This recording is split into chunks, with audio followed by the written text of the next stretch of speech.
actually all already very experienced? Yeah. So it's a really excellent question, actually.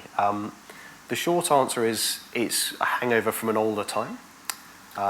Medicine used to be a lot more hierarchical and classical. They have tried, and the NHS spent a really eye-watering amount of money, I think it was £200,000, on a think tank to rebrand training and junior doctors, and they didn't come up with anything better. So it was all over Twitter a couple of years ago. So the short answer is we don't have a better term that has been so widely adopted. But you're right, the infantilization of particularly of training doctors, I think also adds anxiety to patients as well. And they go, oh my gosh, I'm seeing a junior doctor. That can be very scary when you're used to seeing the professor of haematology. I agree. Yeah. So I don't know, I'm sorry. I mean, can't we just lose the word junior? We could, but then I guess my senior doctor would... Yeah, I agree. It would be a nice thing to do. I think you would then find, you would have doctors and senior doctors, and then you would push everything down. It would just be the rheostat would just adjust, and then it would still be the same thing, I think. But I agree, the word junior can be very scary in this setting. Okay. I speak to quite a lot of people. I do help run the sales board, and I don't think of all. Sorry. Is it on? Shout. Anyway, I don't think a lot of people I talk to realise how many of you talk in teams on Wednesday afternoon about their cases. Yeah. A lot of people I speak to feel that they come in, they might see a junior doctor, which terrifies them. Yeah. I mean, no disrespect, but it does. No, they only want to see a consultant. But I don't know how we get over to people that their case is being discussed. They are being looked after as within a team, rather than people thinking, well, I only went in, I spoke to a junior doctor 5 minutes, I came out, it was a complete waste of time, and I didn't ask any questions because I got so nervous. How do we reassure people that they are being, because I think they're being so well looked after, maybe I've had books as better than every other hospital, but it's certainly here, you've got the whole team looking after everyone. Yeah, it's a great question. So I think partly one of the reasons I mentioned the MDT is because we are trying as doctors now to get better at explaining what goes on behind the scenes. The old hierarchical model of doctor knows best is very much being pushed away. And so showing that we're trying to have these, we are discussing stuff and then bringing you options is a really important part, and that's why I mentioned the MDT. Do you mention that to them at the beginning? I tend to, yeah. So that they realise what's happening? I do tend to say, we've had a big meeting this morning, or we had a big meeting last week, and this is what we was discussing. Some people find that very, very reassuring. Other people go, oh my gosh, I'm so unusual. They had to convene a whole room about me. I think for some people, they do find that very reassuring. But I think you're absolutely right, the whole thing, if you have the word junior doctor, your anxiety is so high already, whatever we then say, whatever I say, isn't going to get through at that point. It's just all the barriers are up, because it is a very nerve-wracking time. Trying to explain the MDT process, we have started putting that in letters when we write out our clinic letters now. But it's not a standard, it's not universally adopted across the country, explaining to the patients the MDT discussions. And I think that would certainly help that point, yeah.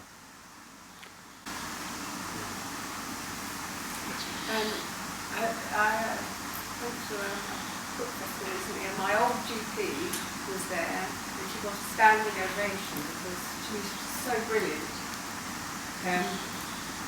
You know, everyone else would come out of it. I'm not sure it was on there. She said her training was completely different when she first learned before, years ago. You go in to see her, and she turned the computer screen round and turned to look at you, and you knew she was listening. And I just think something's been lost in the mix, and she thought so too, that there's something in the training has gone from that, human interaction. No, I agree entirely. I think hiding behind a computer screen is something people do when they're nervous, or there's too much information for them to assimilate, so they just hide in the screen. If you're in Addenbrooke's, what you'll find for the vast majority of us is the computers aren't even on in the clinic rooms. We actually work in a separate office and come in just to see our patients to try and prevent that as well. But the human interaction is what's going to keep doctors in business and give us jobs. Because I'm very mindful we've got very impressive computer programs like ChatGPT that can now pass medical school finals with higher scores than most doctors. So the internet will know more than us, but being able to convey it in a human way and communicating is going to be really where our skill is. So it's a lost art that there is an interest, particularly from the medical schools now, of getting people. There's a lot more focus, and I lecture at the University of Cambridge with my students. We're now much more focused on communication skills than knowledge. So you still have to pass a huge number of exams and questions, but all our emphasis on the finals is now weighted on, can you explain difficult concepts easily? Can you talk? Can you listen? That's really, I'm much more interested in that, because I fundamentally believe that's what the doctors of the future are going to have to be able to do, not assimilate a huge number of data points on a series of blood tests, because actually there are computer programs that are doing that better than us already. So I think there is an interest in moving in medical education to try and get better for that. But I'm going to take Chair's privilege and ask a question. I think Adam Brooks is a gold standard. The challenge we have is many of the 50,000 are not treated in the Adam Brooks of the world. They're treated in district general hospitals. How do we assure them they're getting a gold standard in there? What is there within the NHS to make sure the knowledge and learning is shared amongst the others? So, fantastic question. I'll try and address this in a few parts. I think to start with is try and make sure all clinicians are equal, not in the Orwellian sense, I guess, that we all try and go through clinical training, and everyone trains in predominantly in large tertiary centres for the bulk of their haematology registrar years. So they're exposed to the Adam Brooks way, or the Radcliffe way, or the Southampton Hospitals way. So you've got some experience from that point of view. The separate part is the UK has moved in the last 15 years to a hub and spoke model way of delivering, so certainly cancer care, where you have the tertiary centres like Adam Brooks and then our peripheral hospitals. And we all now MDT together, for trying to make up a verb. And that means everyone dials in, we present, and the cases get presented remotely from the West Suffolk, from Ipswich, and you still then get that expert leadership from Professor Follows in Adam Brooks, or Peter Hillman in Leeds, or wherever, we're saying giving that overall guidance and advice within that whole system. Those parts, I think the diagnosis and management is getting better because the training is getting more standardised, and the MDTs are getting more standardised. The delivery of that care in the different hospitals it's unequal. Hospitals have a finite amount of money, and actually the amazing big hospitals tend to have very wealthy charities that are actually really propping up that shortfall, or they own drugs or have helped discover drugs, and that's money's coming back in as well. And I don't know how to address that bit, and I'm not sure anyone does, other than redistributing funds that would take away from the places like Adam Brooks and put it into another hospital. But we're trying to address the first two by keeping it in a much more regional approach. And technology has really helped with that. Video conferencing, and everything's now on Zoom. It does actually mean it's much easier to have these discussions with your colleagues in another part of the country than it was maybe 15 years ago. But we'll get to that. Thank you, Ieuan. Any other questions? What do you think about the way that some patients are never actually sent to see a haematologist, and the GPs take them under their wing and say, I'll just monitor your blood count. Yeah. What do you think? Do you think that they should be referred to haematologists? Really good question. Depends on are you in the east of England or not? I'll have to ask that back before I tailor my advance. Yeah. Okay. So the answer to this is very regional. So the way the NHS is set up is the GPs effectively own the NHS, and they commission services to be run on behalf of their patients. So in the east of England, the GPs all said, look, we want you to look after all CLL, and we don't care how much it costs, we'll give you all the money you need, and we'll see everything there. So we did that for about 20 years. Everyone who had a high white cell count got referred to us. And then the GPs suddenly went, well, hang on, you see this huge number of patients, we're paying for them all, but you just see them every 4 months, and actually they've had a completely static white blood count for 15 years. Why have I paid you all this money? I don't want to do that. So then they sort of rode back a bit and said, well, we'll look after the people who have CLL but aren't having any problems and they're not changing. And there is a portion who do that.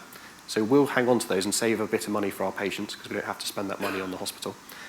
And we'll look after them. And every different region has made their minds up in different times and different speeds about whether or not they want to spend all this money or don't want to. And because of that, there is this slight disparity of who gets seen by whom. What is an overall trend is that all the regions have very clear guidelines with the primary care that say, if your white blood cell count's doubling over 3 months, if they have the following symptoms, or if the patient wants to, you refer on and we see them. And those are all agreed in writing at a regional level. But the disparity there is because of this, the way actually the services have been set up and funded is not equal across the country.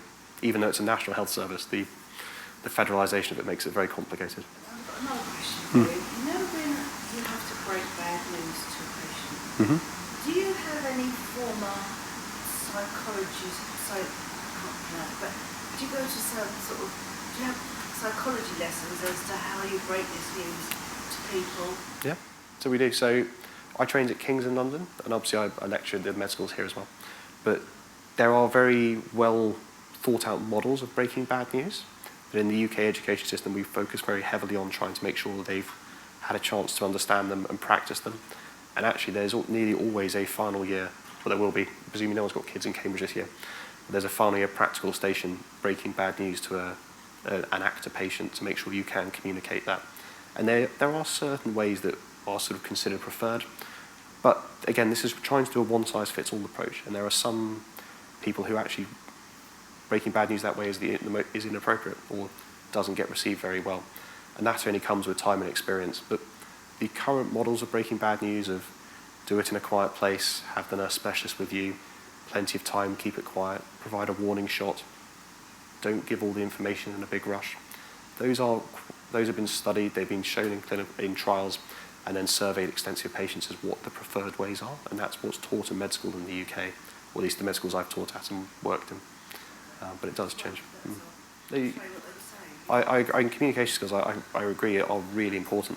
Medical education tends to lag a bit behind for hierarchical and historical reasons, and actually the education models in medicine have only really started modernising in the last 15 years or so, and there's still a long way to go. But the days of, so Cambridge still does this, the first 3 years we lock you away in the library, in the dissection halls, in the anatomy theatres, go and learn everything, and then 3 years in the wards. And it's completely separated between the two. So you meet people who are 3 years into med school who have never spoken to a patient.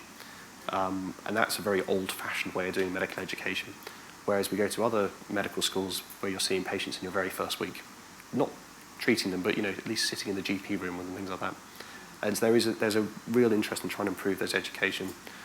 I'm interested in that in Cambridge. We're working on that at the moment, but it is very slow. I think something that would really help is if you were going to be given bad news, to be told to bring somebody with you, so that they can actually understand what's been. I don't know about anyone else, but I just went into a complete blank down. Of course, yeah. I think we could have been talking Japanese for all I know because I was so shocked.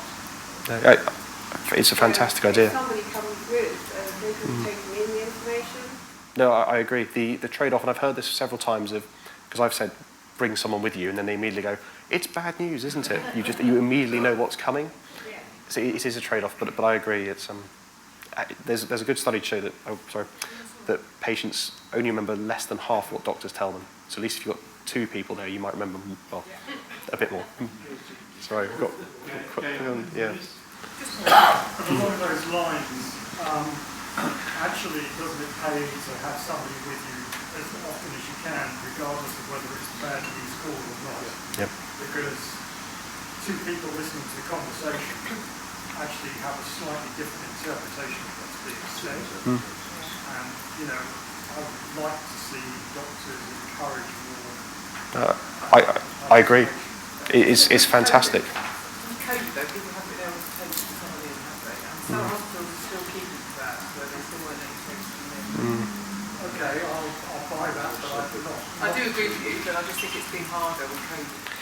I think it's been a way of hiding behind, we only one person in the room, but certainly at Adam Rooks we're much more laid back now. We should be allowing extra sort of carers and one other person in the room. What I wanted to ask you was, Adam Rooks is obviously a completely destination spot and everybody wants to be treated, but a lot of the questions again I get is, are unhappy with the treatment I get. This is nationwide, I'm particularly East Anglia. I'm unhappy with the treatment I'm getting. I'd like to, how do I find another specialist, or how do I find another hospital? How easy is it, in your experience, which is, you haven't probably moved around a lot, to move to other hospitals or to get other consultants to see you? Because if you are being treated, somewhere, I don't know, Northampton or something, how easy is it to move to Abingdon? Yeah. So the NHS patient charter allows you to request a second opinion anywhere in the country, so you're always allowed to do that. So anywhere, Yeah. you can say I want to go to Leeds. Yeah, if you wanted. The delivery of care does get a bit harder because you might not be able to. We won't be able to post prescriptions out if you live too far away, or you can't just pop in and get the next set of tablets. Those things can be a bit more logistical challenging, but if you want a second opinion or to be referred somewhere, patients are allowed to request it. And I don't believe we're allowed to decline a referral. And are they allowed to come to you for a second opinion, but then go back to their original hospital treatment? Absolutely. Or once you've made the decision to swap? Swap again if you'd like. Swap back to your, so say you only have a haematologist, not only, sorry, I mean that, you had a haematologist, not a CLL specialist, but it was on your doorstep. Yep. You could come for a CLL specialist, second opinion, and then go back and be treated. You could. Often in those settings, they've already been discussed in the MDT by the regional specialist. So even if they were in a small hospital, the case will almost certainly been discussed with, say, Professor Follows already. Sorry to ask you a question, sorry if I'm going to one of my bugbears at the moment is the fact that NHS trusts don't talk to each other. Yep.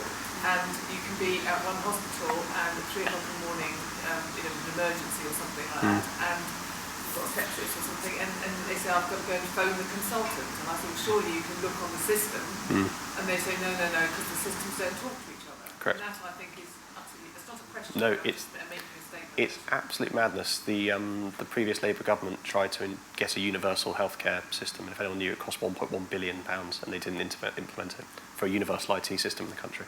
It's quite scary for patients. Yeah. People having treatment that might get to neutral sepsis or anything to find themselves in another part of the country. And would you recommend people take their folders with them everywhere? Yeah, honestly, it's so helpful because we get people on holiday here who turn up to A&E and go, I'm treated, here's my medication, and actually you can see what's going on. It does make a difference, and you will get better care, particularly at 3 in the morning. We might say to people, if you're going on holidays, take your files with you. Or at least a summary of what medication they're on and what's going on.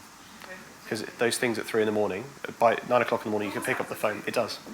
Yeah, it does. Actually, the follow-up to that question is a great question. If I've been caught in the trap, it doesn't mean you have to be out of your own region. Just say, going to the next hospital has the same effect. But it would be nice to have from you, actually, a summary of, if you walk into A&E at 3 o'clock in the morning, this is a list of the most useful information that you can be carrying to give to the poor old registrar, who the chap had just got his stethoscope a week before, I think. So when I walked in, he was, and my folder's thick. Yeah. So he hasn't got time to read that. So it'd be really lovely to have some kind of summary of this is the most useful information that you could carry in to give to these guys so they know what they're doing. The group of us in here who go to Admirals, we're blessed. We're fortunate to have a haematology department, which is probably one of the best in the UK. Because I listen to people who go to other hospitals, and Admirals is fantastic. I'm not saying all departments in Admirals are fantastic, because I know they're not. But haematology is great. I've been a customer of yours for the last 14 years. And we should be saying thank you to you. Thank you very much. And to all